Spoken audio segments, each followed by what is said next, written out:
ആരേലും കണ്ടോ? ഇല്ല. നന്നായി, അതുകൊണ്ടാണ് ഈ വഴി വരാൻ പറഞ്ഞത്. ജാമ്യം കിട്ടാൻ വലിയ പാടായിരുന്നു. അനിയപ്പൻ ചേട്ടൻ വന്ന് കാല പിടിച്ചോണ്ടാ ഞാൻ. താങ്ക്സ്. നമുക്കിറങ്ങാം. ഓ, ഞങ്ങളെന്നാ പോവാൻ പറ്റേ. ഇനി എന്താ നിങ്ങളുടെ പ്ലാൻ? ഒന്നും തീരുമാനിച്ചിട്ടില്ല. ഒന്നാലോചിച്ച് ഇവളുടെ കാര്യം വലിയ കഷ്ടമാ. ഇന്നലെ വരെ ഇവക്ക് എല്ലാം ഉണ്ടായിരുന്നു. ഇപ്പതേ ഒന്നുമില്ലാതെ റോട്ടിൽ വന്ന് നിൽക്കുക. ചിന്നമ്മ ചേച്ചി ഇല്ല, ചിട്ടിക്കമ്പനി ഇല്ല, കേറി കിടക്കാൻ ഒരു വീട് പോലും ഇല്ല. എടി കൊച്ചെ, ഒന്നാലോചിച്ച നിന്റെ ഈ അവസ്ഥ നീ വരുത്തി കൂട്ടിയതാ. മനസ്സിലായില്ല. നിന്നോട് ഞാനൊന്ന് ഇഷ്ടമാന്ന് പറഞ്ഞപ്പോ എന്തായിരുന്നു നിനക്ക്? ഇനി നീ ഒന്ന് കൂട്ടി വായിച്ചു നോക്കടി. അന്ന് തുടങ്ങിയതല്ലേ നിനക്ക് കഷ്ടകാലം. സദാശിവൻ നായരുടെ ആത്മഹത്യയെക്കുറിപ്പ് ഒരു വലിയ പ്രശ്നമാകുന്നു. ചിട്ടിക്കമ്പനി പൊളിയുന്നു. സർവ്വ സ്വത്തുക്കളുടെയും അവകാശിയായ നീ അകത്താവുന്നു. എന്നോട് കളിച്ചാ ഇങ്ങനെ ഇരിക്കും. വക്കീലിനോടും പോലീസിനോടും കളിക്കരുത്.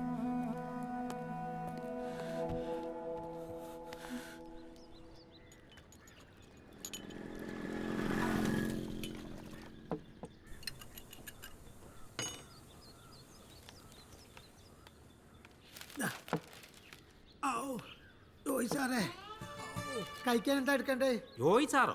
ഞാൻ മൊയ്തീന. എന്നാലേ അന്റെ മൊയ്തീൻ എടുക്കാം. നിങ്ങളെന്താ ആളെ മക്കാരാക്ക? അതിന് നിങ്ങൾ അയാളോട് ചൂടാവണ്ട. എന്ന് നിന്റെ മൊയ്തീൻ എന്ന് പറഞ്ഞാ ഇവിടുത്തെ ഒരു പലഹാരത്തിന്റെ പേരാ. ആളെ കളിയാക്ക? ഇത് നമ്മുടെ ഉണ്ടംപുരിയല്ലേന്ന്? അല്ല, സംഗതി ഉണ്ടംപുരിയൊക്കെ തന്നെ. പക്ഷെ ഈ ന്യൂ ജനറേഷൻ അട്രാക്ഷന് വേണ്ടിട്ട് നമ്മുടെ ശിവേട്ടൻ ഇട്ട പേരാ. കൊള്ളാല്ലേ? അല്ലേ? അല്ല, ഈ കൊച്ചേട്ടൻ തിരൂര് പോയിട്ട് ഇനിയും വന്നില്ലേ? വന്നില്ല. അതിന് മൂപ്പര് മറ്റേ ഭാര്യയുടെ കൂടെയാണെന്നാണല്ലോ കേൾവി, അല്ലേ?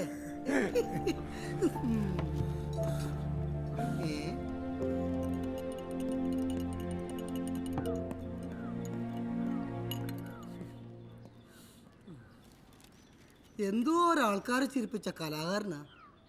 അപ്പൊ അദ്ദേഹത്തിന്റെ ജീവിതം ട്രാജഡിയായി. വീടില്ല, കുടുംബമില്ല. ഇതിപ്പോ മോളാണെങ്കിൽ അകത്തും. വക്കീല് പേപ്പർ ഹർജി കൊടുത്ത് ഇന്ന് പുറത്തിറക്കുന്ന പറയണത് കേട്ടത്. പേപ്പറിൽ ഹർജി കൊടുത്താ? പേപ്പറിൽ ഹർജി അല്ലടോ, പേപ്പർ ഹർജി. അതായത് തന്റെ പേരിൽ യാതൊരുവിധ സ്വത്തുവകകളില്ലെന്നും അതിനാൽ ബാധ്യത തീർക്കാൻ തനിക്ക് നിവൃത്തിയില്ലെന്നും കാണിച്ച് കോടതിയിൽ കൊടുക്കുന്ന ഹർജി. അത് പറ. മാഷേ, നിങ്ങൾ ട്യൂഷൻ കൊടുത്ത പിള്ളേരൊക്കെ പഠിച്ചു പഠിച്ച് വല്ല നിലയിലെത്തിയില്ലേ? നിങ്ങൾ ഒന്നും ആയില്ലല്ലോ എപ്പോഴും. എന്നിട്ട് അണ്ടിക്കഞ്ഞ് വർത്താനം. ശിവേട്ട, അങ്ങനെ പറയരുത്. ഈ തുമ്പ എന്ന് എത്ര റോക്കറ്റുകൾ മോളിൽ പോയിട്ടുണ്ടെന്ന് അറിയാമോ? പക്ഷെ ഇന്നെ വരെ ഈ തുമ്പ മോളിലേക്ക് പോയിട്ടുണ്ടോ? ഒരു മൊയ്തീൻ കൂടി. മൊയ്തീൻ തീർന്നേ, പുലിപ്പൊരി കിടക്കാം. പുലിമുരുകനോ? പയമ്പൊരി. നാളെയാണ് ബെയിൽ ആപ്ലിക്കേഷൻ. അവർക്ക് ജാമ്യം കിട്ടിയ അതിൻ്റെ സർവീസ് തന്നെ ഒരു ബ്ലാക്ക് മാർക്കായി മാറും. അച്ഛൻ പ്രാർത്ഥിക്കണം. പാപികളോട് ക്ഷമിക്കാനാണ് കർത്താവ് പറഞ്ഞിരിക്കുന്നത്. അവർക്ക് കഴുമരം കിട്ടട്ടെ എന്ന് പ്രാർത്ഥിക്കാനല്ല. അതല്ലച്ചോ, അച്ഛനറിയാലോ, എൻ്റെ ജീവിതത്തിലെ വളരെ പ്രധാനപ്പെട്ടൊരു കേസായത്. പറഞ്ഞു കേട്ടിടത്തോളം അവര് നിരപരാധിയാണെന്നാണ് എനിക്ക് തോന്നിയത്.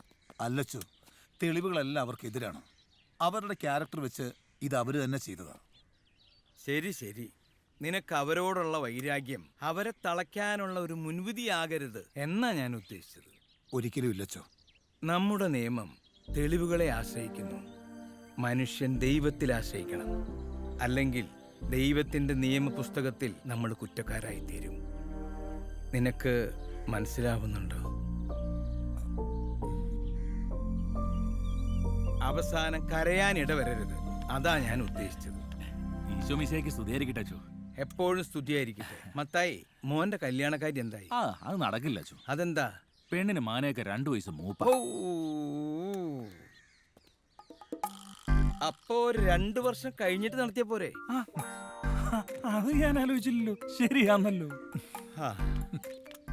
ഇങ്ങനെ കുറെ എണ്ണം ക്രിസ്ത്യാനികളിലുണ്ട്. ഇപ്പൊ എന്തു മനസ്സിലായി? എടാ, അവൻ ഒറ്റ ബുദ്ധിയാ.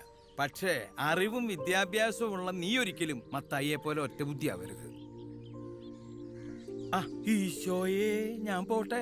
ഇനിയും വൈകിയാൽ ആ കുശിനിക്കാരൻ ജോൺ കർത്താവിനെ വരെ അടിച്ചുകൊണ്ട് പോകും.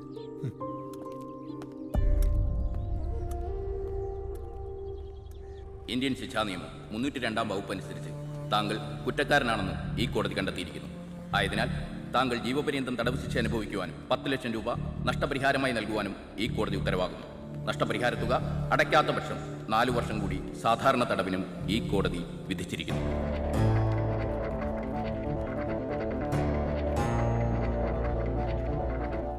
ജയിലിലിരുന്ന് ഓർക്കാൻ സന്തോഷം പകരുന്ന കുറച്ച് കാര്യങ്ങൾ കൂടി കേട്ടിട്ട് പോവാം. നിങ്ങൾക്ക് ഓർമ്മയുണ്ടോ ഒരു പോലീസുകാരൻ വാസുപിള്ള?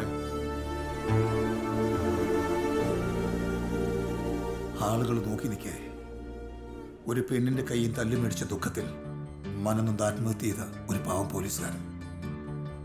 ആ അച്ഛന്റെ മകനാ ഞാൻ. 20 വർഷത്തോളം എന്നെ ഒരു ഓർഫനേജ് ഇലിട്ടറിലേക്ക് തള്ളിവിട്ടതിന് ഈ ശിക്ഷ പോരാ നിങ്ങൾക്ക്. എന്റെ അച്ഛന്റെ വേർപാടിൽ ഞാൻ പൊഴിച്ച കണ്ണീരിലെടുത്ത ശബ്ദമാണ് എന്നെ ഈ യൂണിഫോമിൽ എത്തിച്ചത്. അന്ന് തൊട്ട് ഞാൻ ആഗ്രഹിക്കുന്നതാ ഇങ്ങനെയൊരു നിമിഷം. ഇപ്പൊ എനിക്ക് സന്തോഷമായി.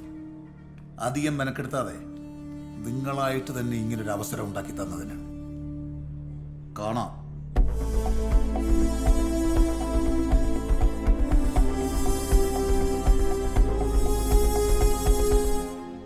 നമസ്കാരം സാറേ. എന്താടോ? ഒരു നിവേദനമുണ്ട്. പല രീതിയിലും ഉണ്ണിയാർച്ചയുടെ നല്ല മനസ്സുകൊണ്ട് ജീവിതം പച്ചപിടിപ്പിച്ച കുറെ ആൾക്കാർ ഈ നാട്ടിലുണ്ട്. അവർക്ക് ഉണ്ണിയാർച്ച ദൈവത്തെ പോലെയാണ് സാറേ. അതിന് അവരാരെയും കൊന്നിട്ടൊന്നുമില്ല സാറേ. മനുവധ കേസിലെ യഥാർത്ഥ പ്രതിയെ കണ്ടെത്തി ഉണ്ണിയാർച്ചയെ വിട്ടയക്കണമെന്നാണ് നാട്ടുകാരുടെ ആവശ്യം. കേസ് കോടതിയിലല്ലേ, എനിക്ക് എന്ത് ചെയ്യാൻ പറ്റും? സാറ് ശരിക്കൊന്ന് അന്വേഷിച്ച സത്യം പുറത്തു വരും. അതെ, ഇതേപോലെ ഇനിഷ്യേറ്റീവ് എടുത്ത പല നേതാക്കന്മാരും പ്രതികളായ ചരിത്രമുണ്ട്. അത് തീർക്കണം. വേണ്ട സാറേ, വിട്ടോ വിട്ടോ വിട്ടോ വിട്ടോ.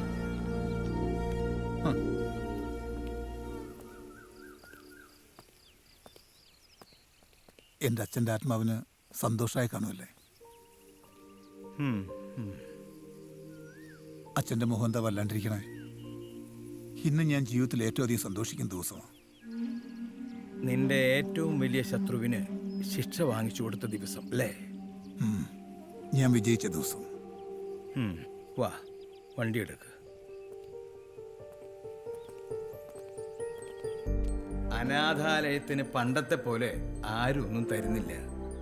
നല്ല മനസ്സുകളുടെ കാരുണ്യം കൊണ്ട് എൻ്റെ കുട്ടികൾ പട്ടിണി കിടക്കാതെ പോകുന്നു. അച്ഛൻ പറഞ്ഞാൽ മതി, ഞാൻ എന്താ ചെയ്യേണ്ടത്? പറ്റുമെങ്കിൽ 1-2 കുട്ടികളെ സ്പോൺസർ ചെയ്താൽ മതി. നിനക്കും ഉണ്ടായിരുന്നു അങ്ങനെ ഒരാള്. നീ അറിയരുതെന്ന് അയാൾക്ക് നിർബന്ധമായിരുന്നു.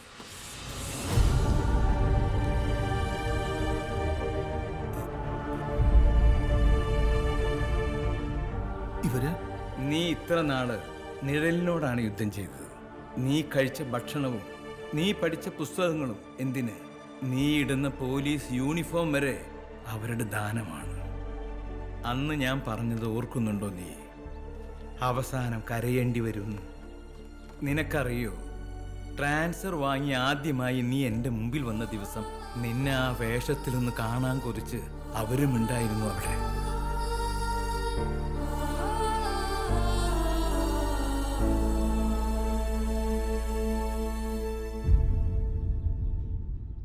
നീ കരുതുന്നത് പോലെ മഹാദുഷ്ടയല്ല അവർ. മനസ്സറിഞ്ഞ് ഒരു ദ്രോഹവും നിന്നോട് ചെയ്തിട്ടില്ല. പിന്നെ നിന്റെ അച്ഛനെ തല്ലിയത് അത് വാസുപിള്ള ഇരുന്നു വാങ്ങിയതാ. അയാളുടെ അടിയും തൊഴിയും കൊണ്ട് നിത്യരോഗിയായിട്ടാ നിന്റെ അമ്മ മരിച്ചത്. അന്ന് നിനക്ക് 7 വയസ്സാ. ശവമടക്കിന് കാശില്ലാതിരുന്ന സമയത്ത് സഹായിച്ചത് നീ ജയിലിലടപ്പിച്ച ആ സ്ത്രീയാ. കാര്യം പോലീസാണെങ്കിലും എല്ലാ ദുർഗുണങ്ങളുടെയും പര്യായമായിരുന്നു നിന്റെ അച്ഛൻ.